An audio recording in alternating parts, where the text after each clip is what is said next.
इचलकरंजी शहरातील सांगली रोड येथे असलेला मैलखड्डा हा गेल्या कित्येक वर्षापासून या भागातील नागरिकांची डोकेदुखी बनलेला आहे. या भागातील नागरिकांना श्वसनाचे आजार आणि विविध आजार या मैलखड्ड्याच्यामुळे होत आहेत. हा मैलखड्डा हटवण्यासाठी किंवा याच्यावर कचऱ्यावर प्रक्रिया करण्यासाठी गेल्या काही वर्षापूर्वी माजी आमदार प्रकाशराव आवाडे यांनी जवाहर कारखान्यातर्फे ह्या मैलखड्ड्याचा कचरा जो आहे तो आम्ही विकत घेऊ आणि आम्ही हा मैलखड्डा रिकामा करून देऊ, असं आश्वासन इचलकरंजी वासियांना दिलं होतं.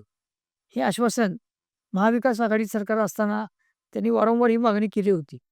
3.5 वर्षापूर्वी महायुतीचे सरकार एकनाथ शिंदे यांच्या नेतृत्वाखाली आलं आणि त्याच्यानंतर गेल्या वर्षभरापासून फडणवीस साहेबांचं सरकार, भारतीय जनता पार्टीचं महायुतीचं सरकार महाराष्ट्रात राज्य करत आहे. या दोन्ही कालावधीमध्ये माजी आमदार प्रकाशराव आवाडे हे 2.5 वर्ष आमदार म्हणून सत्तेत होते. आता 1 वर्ष आमदार राहुल आवाडे हे सत्तेत आहेत.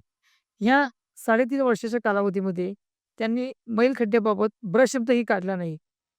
नेमकी मैलखड्डा साफ करण्याची त्यांची भूमिका कशामध्ये अडकली आहे, याचा त्यांनी जनतेसमोर खुलासा करावा आणि सांगली रोड परिसरातील जवळपास 2 किलोमीटरच्या एरियामध्ये त्या मैलखड्ड्याचा लोकांना त्रास होतो.